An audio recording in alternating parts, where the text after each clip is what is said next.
Hi friends, I am Anil. Welcome to my channel Computer Basics. Now currently we are discussing regarding programming basics.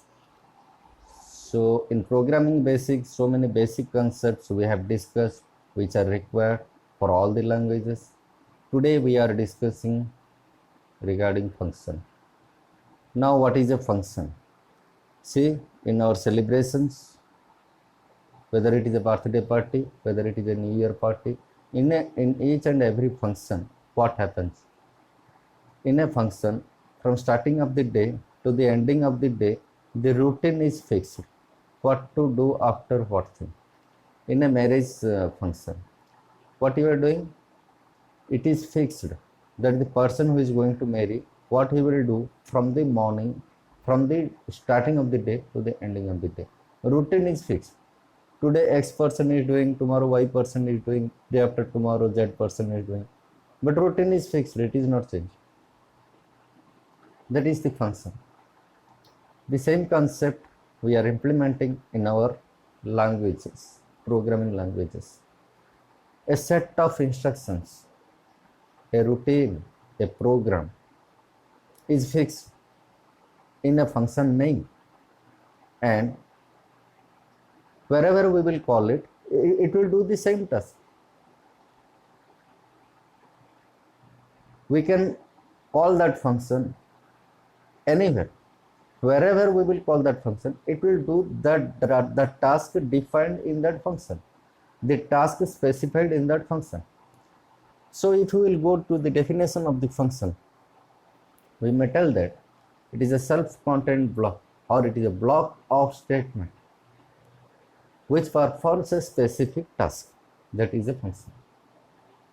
So to implement the function concept in our language, I will choose one language, that is C language. Why? Because C is completely procedural language. Now I told procedural language, the procedure means function, nothing else. The function in different languages, it is called procedure, method, module. Meaning is same. Okay, so as C is the proper 100% procedure oriented language, to explain this function concept, first I am taking C language. Again we will discuss it in other languages. So initially I have taken C. That does not mean only who are learning C program they are needing this video. No, if you are learning C, C++, Java, Python, anything, function concept is the best concept. You have to clear the concept. So I have taken one language of C program. Those who are using Java, you also listen this and understand the concept function. Then after we will implement in other languages. So today I will take the example of C. Now what is a function? I told you the definition. It is a self-contained block or block of statements which perform a specific task. Now this function is of two types. One is built-in, one is user-defined. What is built-in function? The built-in function is that function which is inbuilt in the language. For example, you take C language. In C language, printf, scanf, these functions are built-in or library functions, because these functions are already defined, already existing, only we are calling that one. Now what is user-defined function? User of that language. Suppose I am writing a program in C language, so I am user of C language. Now if I am defining a function, that is called user-defined function. So regarding library functions, already we are using printf, scanf, getch, clr, okay. If you are coming to string, strcat, strcmp, strlen, these are so many thousands of functions are there and their header files are there. So in this unit we will read how we create our own function, that is user defined function. Okay, to explain the concept user defined function, first I will take a small example, addition of two numbers. We have done so many times this program, word main, int x, y, sum. Whether you take printf scanf or you take direct value, no problem. Printf, enter x, y, scanf, %d, %d, ampersand x, ampersand y. So value is entered, x, y value is entered. Now calculate the sum. Now display the sum. Printf,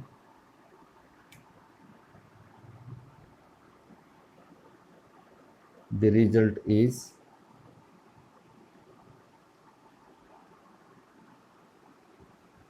equal to %d sum, as I have taken as. So your program is over.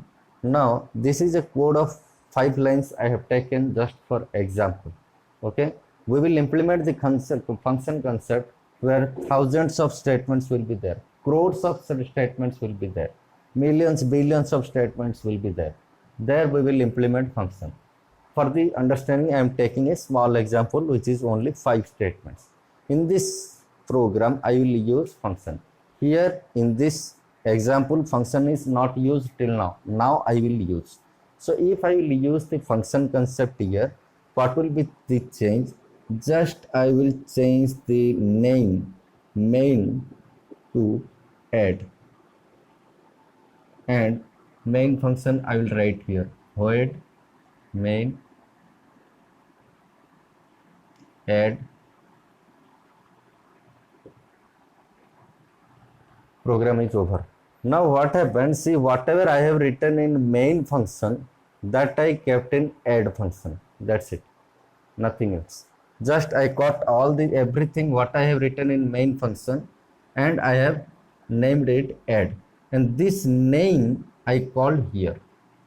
Okay, so when I am talking regarding a user defined function, to activate a user defined function we need 3 steps: definition, declaration, definition, call. Another is declaration. Before main we should declare the function. The syntax is return type, function name, arguments if any, semicolon. So this is the declaration. Okay, declaration. Now what are these 3 steps? We will discuss briefly. Actually, when a function, when a user defined function is created, to activate a user defined function we have to go through 3 steps. It is the rule for C language. Now what are the 3 steps? One is declaration, one is call, one is definition. Declaration means I am declaring to the computer, to the compiler, that I am going to use a function. I am going to define or create a function. Now what is the name of the function? Name of the function is add. Now what data this function will receive? It will receive nothing. That is the argument. Whatever you are writing inside bracket, inside parenthesis, that is the argument. So what data this function will receive? It will receive nothing. So argument is nothing, means void. Now what this function will return? It will return nothing. Return type is written just before the function name. So here the function name add is there. Just before and after the function name we are writing 2 things. One is what data it will receive, that is argument. What data it will return, that is void. Now from where it will receive, to whom it will return, that we will read here. Now in this function, see, always execution, how this program is executing I am explaining. Always execution starts from main. So execution started at main. Inside the main no statement is there, a function call is there. Whenever there is a function call, the control jumps to the function definition. So function definition is here. Clear? In the function call, the syntax is no return type, name, arguments if any. In all the cases, arguments if any. No argument, leave it. Okay. Now we will discuss how to set arguments. So in this example, I have not taken. So add, whenever function call will be there, it will jump to function definition. Now the function block of the statement, I told you function is a block of statement or self-contained block which performs a specific task. That means you write add here, you write add after 10 lines of statement, you write add after 100 line of statements. Wherever you write add, that add will perform this much task only. It can't perform any other task. Okay, so routine is fixed, the number of instructions are fixed, the task is fixed for the add function. Okay, only thing is that you have to call it. Wherever you will call this name, this definition will be executed here. After execution of the block, the control return to the initial position, means from where it has started. I will give a space here so that it will be clear. Suppose curly bracket is here, so control will come here.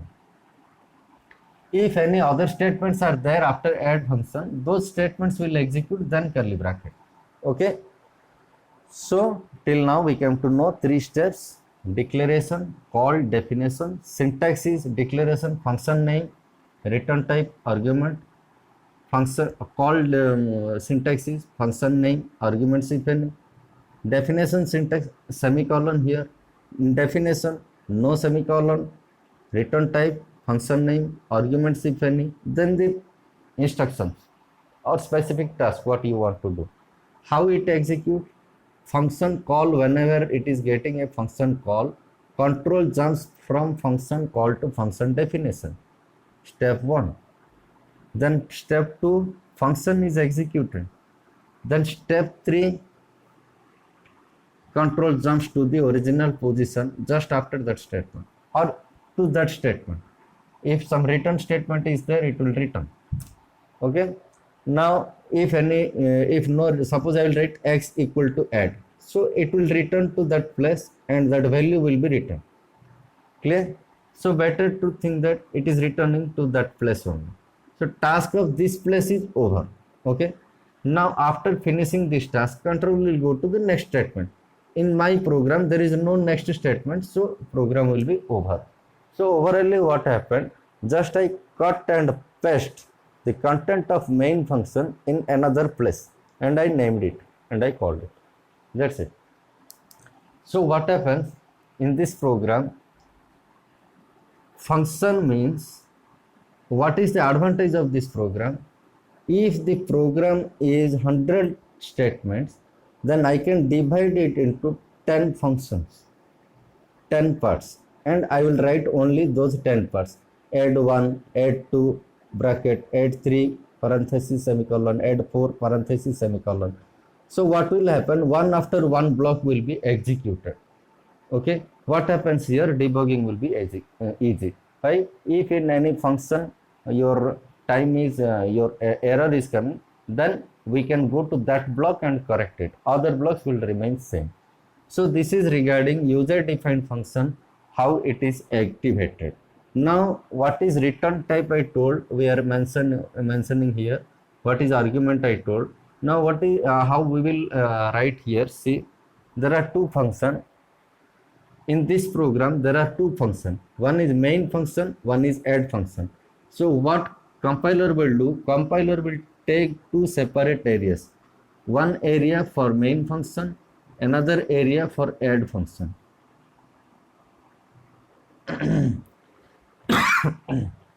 Okay, now whatever variables when control in main area, then it is accessing these variables. When control jumps to add area, add function, then its variables are local to it. So x, y and s are local to this function add only. It is in add area. So when control jumps from main to add, then these variables becomes dead. There is no lifetime of these functions. Okay, there is scope and lifetime. Lifetime means when control goes from here to here, the scope of the variables are there. Okay, but they can't be accessed. Again, when this function will be executed, it will come back, then these variables will be dead, but scope will be there, because if any other function will be calling, then that will be executed. So lifetime started, main functions lifetime again started. Okay, so scope and lifetime will run like that. In which function control is there, lifetime of that function is going on. Now what happens?